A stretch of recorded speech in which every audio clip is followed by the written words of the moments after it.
দর্শক, হাম ও উপসর্গের মৃত্যুতে গভীর উদ্বেগ প্রকাশ করছেন সরকার প্রধান, সেটি আপনারা শুনছিলেন।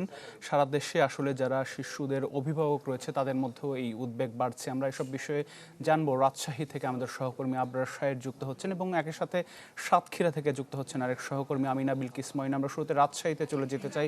আবরার, রাজশাহী মেডিকেল কলেজ হাসপাতাল সহ অন্যান্য যেসব বেসরকারি হাসপাতালও রয়েছে সেখানে এই হামে আক্রান্ত বা উপসর্গ নিয়ে যেসব শিশু ভর্তি হয়েছেন সেই সংখ্যাটা কেমন, আর এটি মোকাবেলা আসলে কি ধরনের প্রস্তুতি রয়েছে সেখানে স্থানীয়ভাবে একটু জানাবেন। কি বুঝলেন ভাই? অনলি যেটাই চাই। নিশ্চয়ই জানেন যে আগামী 20 তারিখ থেকে শুরু হচ্ছে স্পেশাল যে টিকা ক্যাম্পেইন, সেটির জন্য আসলে তোড়জোড় যে প্রচারণা সেটি চালাচ্ছে স্বাস্থ্য বিভাগ। এছাড়া এই টিকা ক্যাম্পেইনে যুক্ত হতে কিন্তু রেজিস্ট্রেশন করতে হবে শিশুগুলোকে। ফলে টাইফয়েডের মতো করেই তাদেরকে রেজিস্ট্রেশন করতে বলা হচ্ছে অভিভাবকদের প্রতি, বিশেষ করে যে 5 বছরের পর্যন্ত যে শিশুরা, সেই শিশুদের কিন্তু অভিভাবকরা যাতে রেজিস্ট্রেশন করেন এবং 20 তারিখে টিকা কেন্দ্রে নিয়ে যান, সেটির কিন্তু চেষ্টা চালিয়ে যাচ্ছে প্রশাসন। আর হাসপাতালের কথা যদি বলি, রাজশাহী মেডিকেলে আজকে কোনো শিশুই এখন পর্যন্ত উপসর্গ নিয়ে মারা যায়নি। তবে 11 তারিখ থেকে আজ পর্যন্ত যদি আমরা দেখি, খানিক একদিন দুদিন বাদ দিয়ে মোট 3 দিনে 3 শিশু এখানে উপসর্গ নিয়ে মারা গেছে।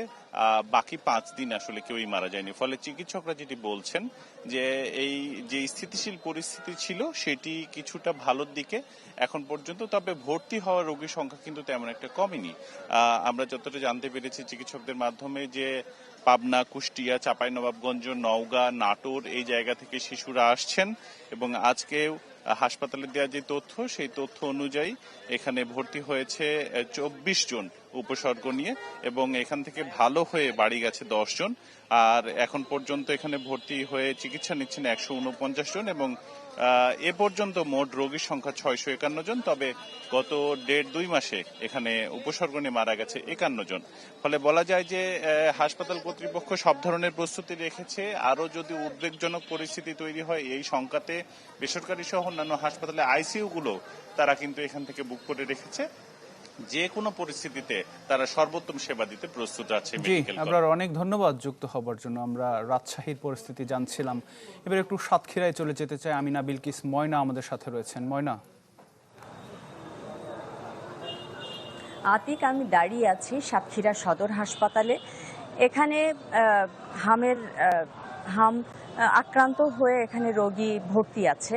তো এখানের যে পরিস্থিতি, আমি যদি এই হাসপাতাল স্বাস্থ্য বিভাগের দেয়া যে তথ্য সেটি যদি আমি একটু বলতে চাই, সেটি হচ্ছে যে 24 ঘন্টায়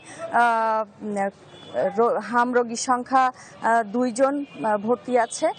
গত সপ্তাহে আমি 6 দিনের ব্যবধানের কথা বলছি, যে গত সপ্তাহে কিন্তু 4 জন ভর্তি ছিল, এ সপ্তাহে এসে 2 জনে দাঁড়িয়েছে। আর সন্দেহজনক হাম রোগীর সংখ্যা 78 জন।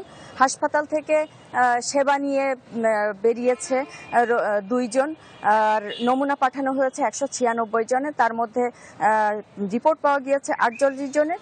আর সবচেয়ে সুখের খবর সেটি হচ্ছে যে এখানে কিন্তু এখন সাতক্ষীরাতে এখনো পর্যন্ত কোনো হামে আক্রান্ত রোগীর মৃত্যু হয়নি।